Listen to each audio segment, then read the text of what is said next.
사도신경으로 우리의 신앙을 고백하겠습니다.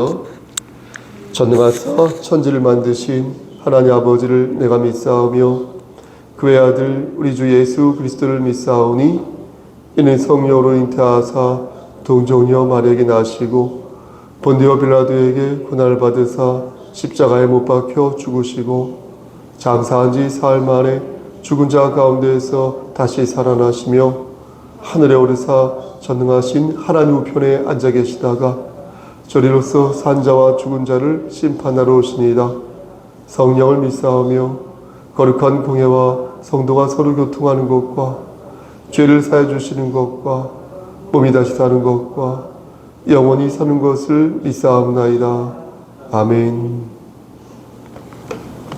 찬송가 323장 부른 후에 우리를 대표해서 강양숙 권사님 기도 인도하시겠습니다.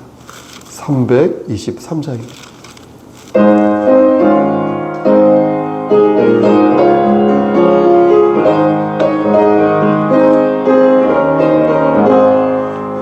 푸른 바다 나서리면 어디든지 가오리다. 괴로우나 즐거우나 주만 따라 가오리니 어느 누가 막으리까. 죽음이 늘 막으리 어느 네가 막으리까. 죽음이 늘 막으리까. 악을 골자 있느라도 목은 들고 가오리다. 소돔 같은 거리에도 사랑한 것 찾아가서 청의 몸에 지닌 것도 아낌없이 드리니. 청의 몸에 지닌 것도 아낌없이 드리리다.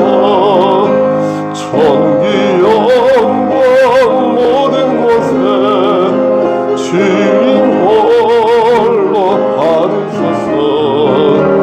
멸시천대 십자가 태가 지고 가오리다.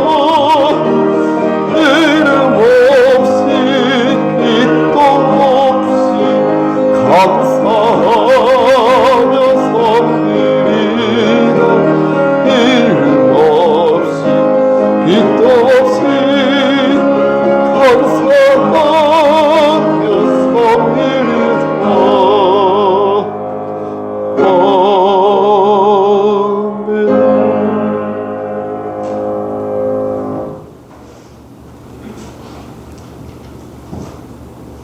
하나님께 올리겠습니다.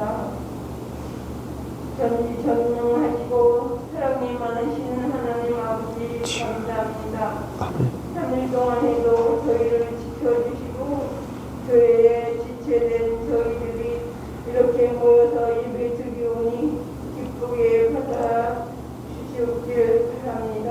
하나님, 우리 성도교회를 부흥시켜 주옵시고 이 지역에서 구원의 등대가 되게 하시고 빛과 소금의 역할을 다할 수 있도록 힘주시고 역사하셔서 저희 교회가 성령 충만한 교회 되게 도와주시옵소서.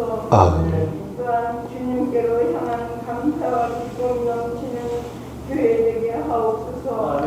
하나님, 우리 성수교회 홍영구 목사님이 항상 영육간에 강건하게 하시며 말씀 전하실 때에 성령의 은혜를 내려주셔서 더욱 큰 능력을 발휘하게 하시고 저희들은 말씀 받아 먹고 삶의 생명 양식 되게 하옵시며 목사님의 발걸음 하나까지도 주님께서 책임지시어서 산 곳마다 주님 역사하셔서 항상 안전하게 다니며 모든 하늘 하는 일에 주님 안에서 형통하게 하옵소서. 아멘. 하나님 저희 교회 정말 부흥시켜 주시옵고 재정 또한 풍성하게 채워주시오며 아멘. 각 기간마다 하나님께서 함께해 주시고 교육자들에게도 주님이 함께하사 건강도 책임져 주시고 삶의 염려가 없도록 물질의 축복도 함께 내려주시옵기를 바랍니다. 아멘. 또 우리 교회가 서로 사랑하며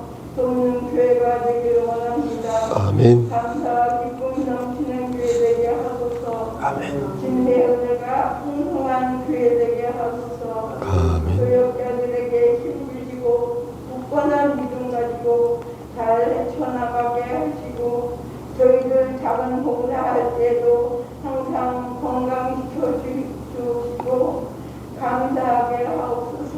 아멘. 주님 저희를 주님 뜻대로 살 수 있도록 도와주옵소서. 아멘. 주님께 모든 걸 맡깁니다. 주님 영광 홀로 받으시옵고 이 예배를 주님이 함께하여 주실 줄 믿사오며 예수 그리스도 이름 받들어 간절히 기도드립니다.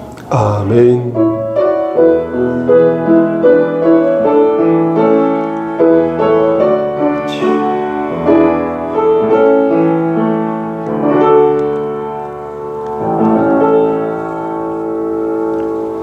하나님 말씀 보겠습니다.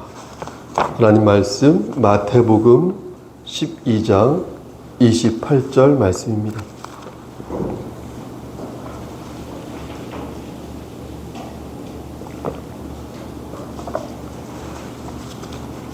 오늘은 단절 마태복음 12장 28절 말씀입니다.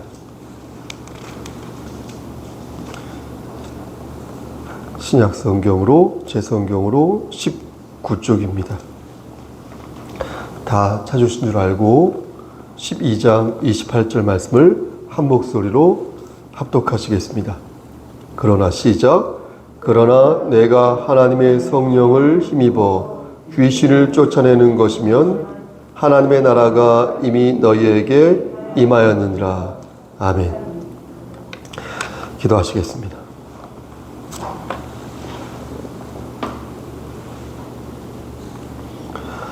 하나님, 이 시간 간절히 바라고 하는 것은 우리 강양수 권사님과 그의 가정을 위해 기도합니다. 하나님께서 함께 하시사 건강한 육신을 허락하시고 건강한 상태에서 하나님의 일을 감당할 수 있도록 도와주시옵소서. 하나님, 그의 관절을 지켜주시고 오장육부를 지켜주시사 하나님 말씀 안에서 깨끗하게 회복될 수 있도록 하시고 하나님 아프고 힘들 때일수록 그때일수록 더욱더 하나님을 의지하여서 새롭게 소생될 수 있도록 주여 은총을 베풀어 주시옵소서. 하나님 또한 이 시간 간절히 바라고 하는 것은 오랜만에 다리가 좀 회복되어 함께 참석하여 예배드리게 된 김규영 집사님을 위해 기도합니다. 하나님께서 함께 하시사 그에게도 영육의 강건함을 허락하여 주시옵소서. 여기 모인 모든 성도들이 하나님 말씀 안에서 그리스도의 평강에 거할 수 있도록 하시고 이 시간 전하여지는 하나님 말씀을 통하여 은혜 받을 수 있도록 도와주시옵소서. 예수 그리스도 이름 받들어 감사하며 기도드려 싸움나이다. 아멘. 말씀으로 은혜 받으시기를 소원합니다. 우리말에 편파적이라는 말이 있지 않습니까? 편파적? 김교현 집사님 너무 오랜만에 했습니다. 편파적이란 말이 있지 않습니까? 편파적이란 말의 사전적인 의미는 공정하지 못하고 어느 한쪽으로 치우쳤다. 이것을 편파적이라고 합니다. 그럼 공정하다는 것은 무엇일까요? 공평하고 올바르다는 그런 것인데, 그렇죠? 올바르다는 것인데 문제는 사람마다 그 기준이 다를 수 있지 않습니까? 누구는 공평하고 올바르다고 생각하는 것을 그 누구는 그렇지 않다고 생각할 수 있지 않겠습니까? 그러니까 어느 장단에 춤을 춰야 할지 애매한 것입니다. 이렇게 되면 우리는 편파적이거나 정파적일 수밖에 없으니 팔이 안으로 굽지 않습니까? 팔이 안으로 굽은 것을 가지고 뭐라 말하기가 못한 것입니다. 그렇죠? 오히려 인간적이고 자연스러운 모습이라고 말할 수 있지 않을까 싶은 것입니다. 하지만 보십시오. 이게 중요하죠. 그럼에도 우리는 편파적인 태도를 가려서 이해할 줄 알아야겠습니다. 아무리 인간의 본성이 자기중심적이잖아요. 내중심적이지 않습니까? 그리고 옳고 그름을 가리는 데 있어서 우리가 한쪽으로 쏠릴 수밖에 없죠. 팔이 안으로 굽는 것은 사실입니다. 하지만 법을 어기거나 상식과 양심에 어긋나는 그런 저촉되는 그런 일은 분명 잘못됐다라고 말해야 옳은 것입니다. 그러니까 편파적으로 생각하는 건 자기 마음이요, 자연스러운 모습이지만 그것이 사실이죠. 사실과 다를 경우에는 그것에 대해 마땅히 책임을 져야 한다는 것입니다. 다시 말씀드려서 사실과 다른 편파성은 욕을 먹어도 싸다. 욕을 먹어도 할 말이 없다는 것입니다. 이런 차원에서 기독교는 어떻습니까? 편파적이라는 거예요. 다른 종교와 같이 이렇게 서 있지 않고 오직 예수 그리스도만이 진리라고 말하지 않습니까? 얼마나 편파적입니까? 다른 종교에서 기독교를 보면 얼마나 이기적이고 배타적이고 편파적이라고 생각하겠습니까? 적당한 선에서 어우러지면 좋은데 오직 예수 그리스도만이 우리를 구원하여 주시는 구세주이시며 오직 그리스도만이, 예수만이 우리가 따라야 할 삶의 표상이라고 말하니까 환장하는 것이죠. 그들이 볼 때. 진리를 고수하지 않는 저들 입장에서 볼 때 어때요? 참 이기적이다, 너네들. 참 못났다. 참 편파적이다. 참 자기중심적인 종교다. 이렇게 말하는 것 아니겠습니까? 하지만 역시 이것이 중요하죠. 기독교 전체가 그런 것은 아니라는 것입니다. 좀 생각해 봐야겠는데요. 기독교는 크게 신교와 여러분 아시다시피 구교, 개신교와 구교로 나눠지지 않습니까? 신교는 대체로 진리를 고수하는 반면 구교는 신교와 달리 매우 유연하고 또 고급져 보이고 개방적으로 보이는 것이 사실입니다. 흔히 우리가 말하는 종교다원주의를 우리 개신교는 거부해요. 하지만 가톨릭은 개방적인 관점에서 그것을 바라보고 있습니다. 왜 그럴까요? 왜 가톨릭과 개신교, 왜 구교와 신교는 똑같이 그리스도를 구주로 믿는 종교인데, 그렇죠? 왜 이렇게 입장이 다를까요? 여러 이유가 있지만 가장 큰 이유는 보십시오. 하나님의 말씀을 대하는 저 같은 사람들, 하나님의 말씀을 대하는 성직자들의 태도가 다르기 때문에 그렇다는 거예요. 가톨릭은요, 성경 외에도요, 교회 안에서 아시죠? 교회 안에서 내려오는 어떤 일종의 전승이 있죠? 그걸 매우 존중합니다. 그러다 보니까 시대적인 상황과 문화적인 환경에 따라서 새롭게 전승이 만들어지겠죠? 그렇게 만들어진 어떤 역사, 만들어진 그 전승의 공력을 불어넣음으로써 전승의 그 가치를 점점점 높이게 되는 것입니다. 그러다 보니까 상황에 따라서 만들어낸 그 교리들 있죠? 어떤 원칙들, 규정들이 있죠? 이런 것들이 하나의 역사가 되고 권위가 되고 교회의 전통이 되어서 하나의 큰 권위로 자리 잡게 되는 것입니다. 하지만 개신교는 어떻습니까? 오직 성경, 오직 믿음, 오직 은혜만을 생각하여서 인간이 만들어낸 전통 따위는 일절 성경과 동급으로 여기지 않는다는 것입니다. 우리는 어떻게 하나님의 말씀과 어떻게 인간이 세운 규정들을 동급으로 바라볼 수 있겠습니까? 어떻게 그렇게 생각할 수 있는지 개신교는 끊임없이 가톨릭의 전통과 율례를 비판하면서 배타적인 신관을 여지없이 그들이 볼 때 우리는 드러내는 것입니다. 이렇게 기독교는 다시 말씀드리지만 배타적이다. 편파적이다. 하지만 이것은 보십시오. 하나님의 말씀에 입각한 배타성이라는 거예요. 보십시오. 기독교에서 말하는 사실은 무엇입니까? 교회에서 말하는 사실은 무엇입니까? 그것은 하나님의 말씀이 있잖아요. 기독교는 하나님의 말씀을 사실로 믿는다는 거예요. 그래서 하나님의 말씀과 다르게 말하면요, 그것은 사실이 아닌 것이에요. 그리고 하나님의 말씀대로 말하면 어때요? 그건 사실인 거예요. 돌진한 아이가 하나님 말씀대로 말해도 그것은 사실인 거예요. 70, 80, 90 먹으신 어르신이 말을 해도 하나님의 말씀으로 말하지 않는 것은 사실이 아닌 것이에요. 그러므로 기독교의 배타성은 합당한 배타성이다. 합당한. 오직 예수 그리스도만이 우리의 구세주라고 믿기에 다른 종교를 어때요? 여러분 잘 들으셔야 돼요. 다른 종교를 진리의 종교라고 인정한다, 인정하지 않는다. 좀 죄송하죠, 마음으로는. 인간적으로. 근데 확실하게 해야 되잖아요. 진리의 종교가 아니에요. 이 땅에 진리의 종교는 우리 기독교밖에 없어요. 예수밖에 없어요. 믿으십니까? 매우 중요한 거예요.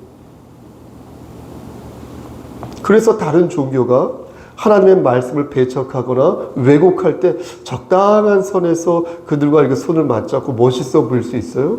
교양이 있어 보일 수 있어요. 그렇게 하는 게 아니라 확실하게 불의를 배격하고 진리를 고수해야 그게 진짜 진리를 받드는 기독교의 모습이라는 것입니다. 이 말씀을 단번에 보여주신 하나님의 말씀이 있는데요. 여러분 잘 아시는 말씀, 사도행전 4장 11절과 12절 말씀입니다. 제가 한번 읽어보겠습니다.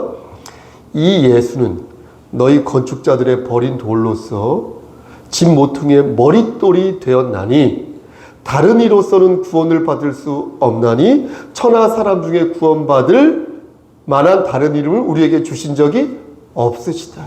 바로 이 말씀이 되겠습니다. 여러분 뭐라고 말씀하셨다고요? 다른 이로서는 구원을 받을 수 있습니까? 없습니까? 없다는 거예요. 다른 이로서는 구원을 받을 수가 없다는 거예요. 천하 사람 중에 오직 예수 그리스도만이 우리를 구원해 주실 수 있다고 분명히 말씀하셨잖아요. 그렇죠? 그런데 왜 자꾸 여기에 다른 것들을 끼워 넣으려고 하냐라는 거예요. 개신교 안에서도. 이것은 보수와 진보의 문제가 아니에요. 이것은 과거와 현재의 문제가 아니에요. 이것은 담백하게 그냥 사실과 거짓의 문제인 것이. 우린 성경에서 말씀하는 것을 그래서 예수 안에서 이해하면 되는 것입니다. 바로 그것이 무엇이라고요? 기독교가 갖는 사실이요 진실이다 라는 것입니다. 오늘 본문 있죠. 우리 한 절 읽었지 않습니까? 이 본문도 이런 맥락에서 이해할 수 있습니다. 예수님께서는 여러분 보십시오. 내가 하나님의 성령을 힘입어 귀신을 쫓아낸 것이면 하나님의 나라가 이미 너희에게 임하였느니라 라고 말씀하셨죠. 그렇죠? 마태복음에는요, 오늘 읽은 마태복음에는 하나님의 성령을 힘입어 라고 기록되어 있지만 누가복음 11장 20절 말씀을 보면 어떻게 기록되어 있냐면 이 성령이라고 표현하지 않고요, 하나님의 손 혹은 하나님의 손가락이라고 표현되어 있습니다. 그러니까 이 표현은 무엇이냐면 하나님의 능력과 하나님의 권능을 대유적으로 구약시대에 이렇게 표현한 것입니다. 그러니까 구약 성경에 보면 이런 표현이 종종 나오는데요. 대표적으로 하나만 말씀드리겠습니다. 두 개 말씀드리겠습니다. 먼저 출애굽기 8장 19절 말씀을 보면 이 표현이 나오는데요. 여기에 보면 애굽의 마술사 있죠. 요술사. 애굽의 요술사가 하나님의 권능을 보고 이를 바로에게 표현하는데 여기에서 하나님의 손 혹은 하나님의 손가락이 나옵니다. 전말은 이렇습니다. 아론 있죠? 아론이 지팡이를 잡고서 손을 이렇게 들어가지고 땅에 티끌을 치니까 땅의 티끌이 다 이가 되어버립니다.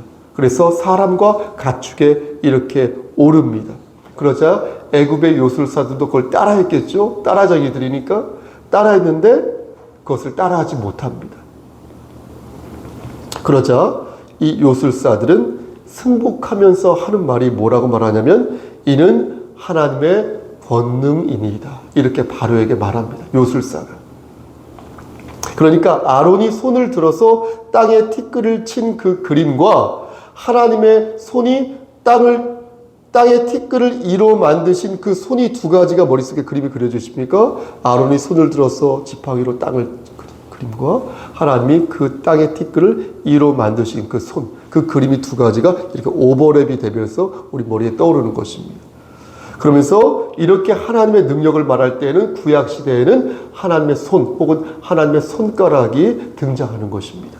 하나 더 시편 8편 3절 말씀에도 이와 같은 표현이 있습니다.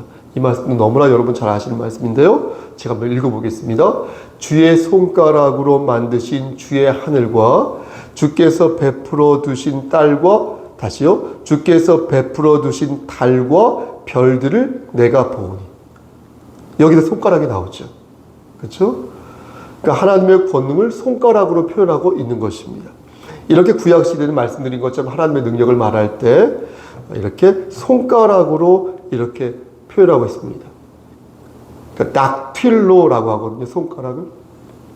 이 손가락을 표현하면서 하나님께서 능력을 행사하고 계시다라는 것을 묘사하는 것입니다. 그러니까 오늘 본문에는 이것을 손으로 표현하지 않고 하나님의 뭘로 표현했죠? 하나님의 성령을 힘입어 이렇게 표현을 하였고, 마태복음에서는 이렇게 표현하였고, 근데 왜 성령이라고 표현하였냐면은 바로 그것이 하나님의 능력이다 이렇게 말씀드릴 수 있겠습니다. 그러니까 이렇게 질문할 수 있겠죠? 왜 여기에서는 성령이라고 표현하였고 왜 누가복음에서는 손이라고 표현하였습니까? 이렇게 묻는 분들이 가끔 있는데, 구약시대 사람들은 그게 손으로 표현했든 그게 성령으로 표현했든 그 사람들이 듣기에는 그것이 하나님의 능력으로 다 알아듣는다는 것입니다. 우린 두 가지로 알아듣지만 저들은 그게 다 하나님의 능력이다 이렇게 알아듣는다는 것입니다. 그래서 각자 알아서 다 이해를 한다는 것입니다. 다르게 표현하여도 듣는 사람은 다 알아듣는다. 하나님의 능력을 가리킨다는 것을 알았기에 전혀 문제가 되지 않는다. 이거 가지고 말씀이 좀 이상하다, 이거 좀 잘못된 거 아니냐, 1.1핵도 틀린 것이 없다고 말씀하셨는데 왜 여기는 이렇게 표현하고 왜 여기는 이렇게 말씀하지 마시라라는 것입니다. 그러니까 마태는 예수님의 그 말씀을 듣고 그 말씀을 어때요? 성령으로 표현한 것이고, 누가는 그 말씀을 듣고 하나님의 손가락으로 표현한 것입니다. 그럼 우리 여기서 중요한 것은 무엇입니까? 예수님의 행위가 하나님의 능력에서부터 나온다는 것입니다. 이게 왜 중요하냐면 보십시오. 왜 중요하냐면 바리새인들이 말도 안 되는 소리를 앞에서 얘기했거든요. 정말 말도 안 되는 소리를 한 거예요. 예수님께서요, 여러분, 귀신 들린 사람을 고쳐주셨는데 그 사람은요, 그 귀신 때문에 눈이 멀고요, 말도 못하던 사람이었습니다. 그런데 예수님께서 귀신을 쫓아버리시고 그를 정상인으로 만들어 주신 것입니다. 그 모습을 보고 무리가 놀랐어요. 그래서 23절에서 뭐라고 말을 하냐면, 23절 말씀 보시겠어요? 오늘 말씀 앞쪽에 23절, 이는 누구의 자손이 아니냐? 다윗의 자손이 아니냐? 이렇게 무리가 말한 거예요. 사람들이 예수님의 그 모습을 보고 야, 이는 다윗의 자손이 아니냐라고 반문한 것입니다. 이게 무슨 말씀이냐면, 자신들이 생각하는 메시아의 모습이 있는데 그 모습과는 영 딴판인 예수가 기적을 행하는 것을 보면서 이게 뭐냐 싶었던 것입니다. 그러니까 사람들은 메시아가 오면 그 메시아가 표적을 보여줄 것이라는 사실을 이미 알고 있었는데, 지금 예수가 귀신을 쫓으면서 그 표적을 보여주고 있으니 그가 다윗의 자손으로서의 메시아란 말인가? 라고 물어본 거예요. 그것은 반신반의하에서 물어봤다. 예수님의 행색을 보니까 이게 너무나 남루한 것 같아요.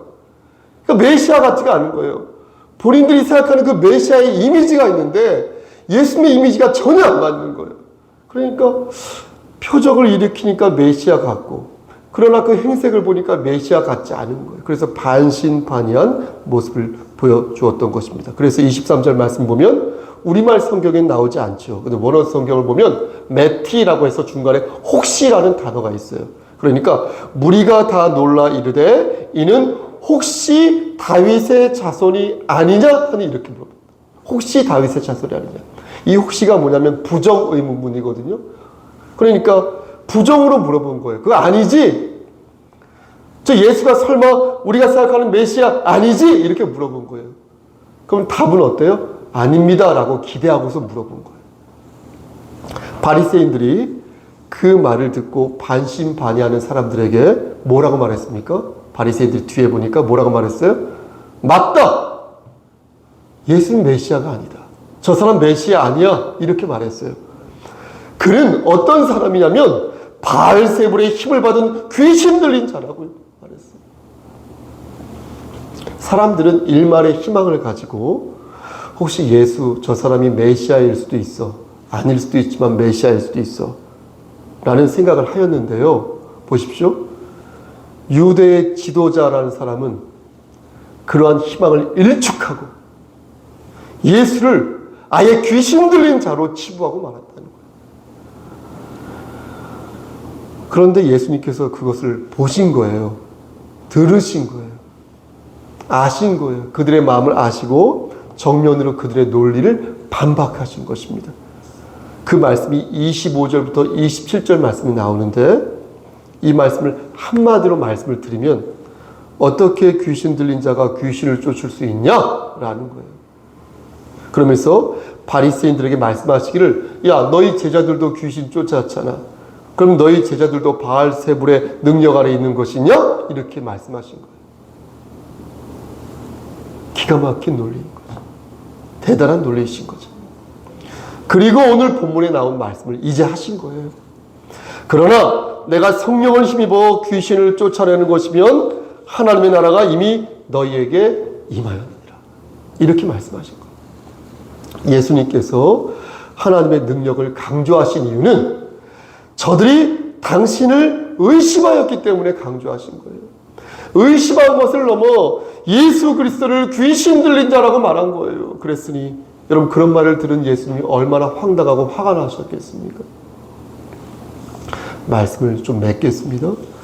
이제 중요한 저는요 제가 보통 강설을 준비하면 예전에도 말씀드렸지만 한 4시간 길게는 6시간 짧게는 3시간 4시간 5시간 그렇게 강설을 준비하거든요.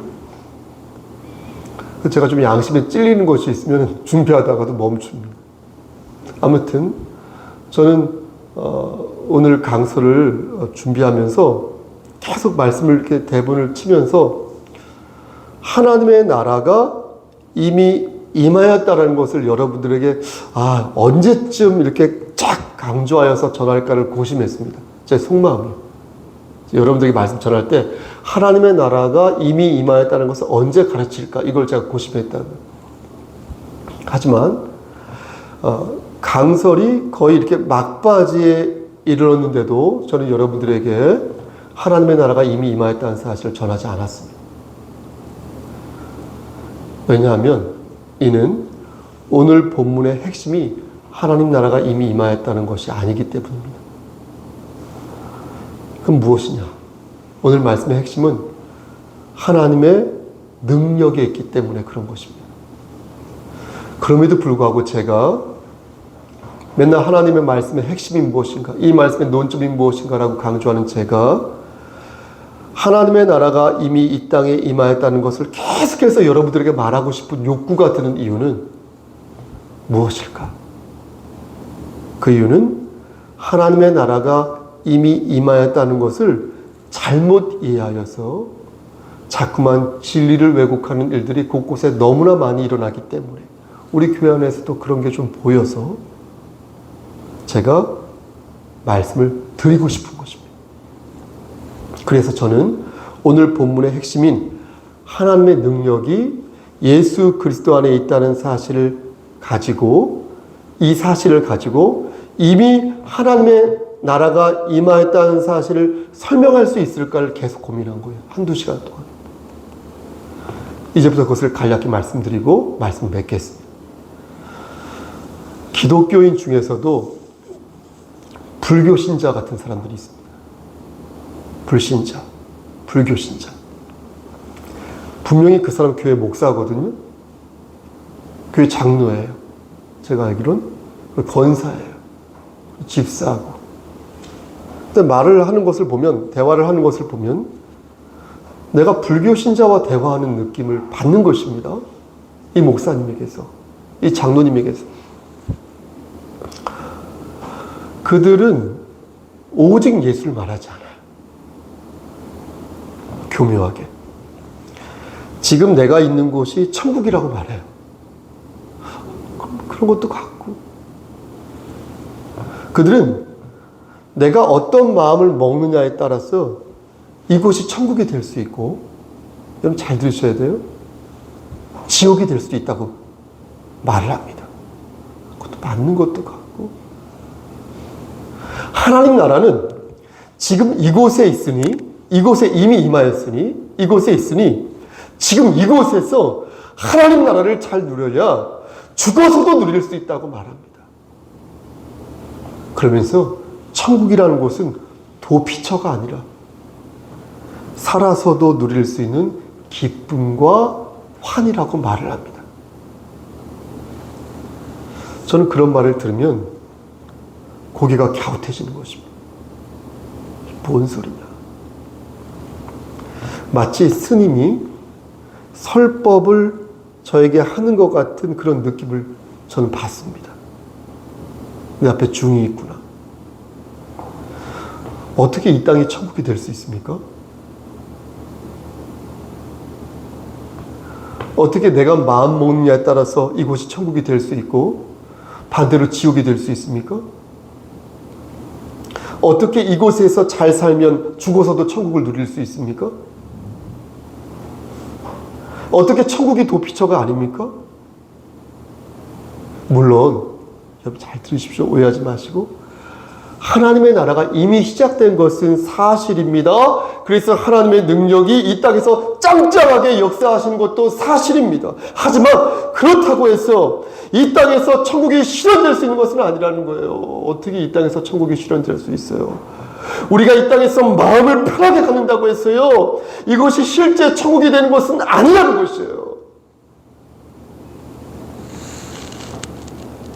사도 바울은 고린도 후서 5장 8절에서 이렇게 말씀하였습니다. 우리가 담대하여 원하는 바는 차라리 몸을 떠나 주와 함께 있는 그것이라. 이렇게 말씀하셨어요. 사랑하는 우리 성숙교회 성도 여러분, 보십시오. 하나님의 나라가 이미 이 땅에 임하였다고 해서 하나님의 나라가 이 땅에서 실현된 것은 아닙니다. 우리가 가야 할 곳은요, 저 세상에 있지 이 세상에 있는 것이 아니라는 거예요. 우리가 반드시 죽어야 하는 것이고, 설령 그 전에 우리 주 예수 그리스도께서 재림하시고 나면은 그때에도 주님과 함께 하늘로 승천하는 그 체험을, 그 경험을 해야 한다는 것이에요. 그러므로 하나님의 나라를 바로 우리가 알기를 원한다면 먼저 하나님의 능력을 믿어야 한다는 것입니다. 하나님의 능력은 우리를 죄에서 구원하여 주신 우리 주 예수 그리스도에게 있으니 오직 예수 그리스도만이 우리를 살리시는 주인 되심을 여러분들이 믿을 때 우린 비로소 하나님 나라를 바로 알 수 있는 것입니다. 아멘. 사랑하는 성도 여러분, 그러므로 종교다원주의에 빠지지 마시고 기독교인의 정체성을 잃어버리지 마시고 내가 마음이 있는 그곳에 내 행복이 있는 그곳이 천국이란 이따위 소리 하지 마시고 오직 예수 그리스도만 의지하여 살아계신 하나님의 나라를 체험하며 그 날을 기다리시고 소망하시기를 우리를 죄에서 구속하여 주신 주 예수 그리스도를 받들어 저 좀 보시고요. 간절히 축원합니다. 아멘. 기도하십니다. 하나님, 아무리 이 세상이 행복하고 아무리 우리가 노력하여 하나님 나라가 아름답게 확장되어져도 이 세상은, 이 땅은 천국이 될 수 없음을 믿습니다. 우리 주 예수 그리스도께서 다시 재림하셔서 우리의 육이 부활하고 영과 육이 하나님을 만나는 그날에 하나님 나라가 확장되어 줄 믿습니다. 하나님 이 믿음 변치 않도록 도와주시고 종교적 다원주의에 빠지지 않도록 하시고 그리스도인의 정체성을 아름답게 확보함으로 말미암아 하나님을 기쁘시게 하는 우리 모두가 될 수 있도록 도와주시옵소서. 믿고 의지하며 예수 그리스도의 받들어 감사하며 기도드렸사옵나이다. 아멘. 주의 기도로 예배를 마치겠습니다. 하늘에 계신 우리 아버지여, 이름이 거룩히 여김을 받으시오며 나라가 임하옵시며 뜻이 하늘에서 이루어진 것 같이 땅에서도 이루어지이다. 오늘날 우리에게 일용할 양식을 주옵시고 우리가 우리에게 죄진 자를 사하여 준 것 같이 우리의 죄를 사하여 주시옵고 우리를 시험에 들게 하지 마시옵고 다만 악에서 구하옵소서. 나라와 권세와 영광이 아버지께 영원히 있사옵나이다. 아멘.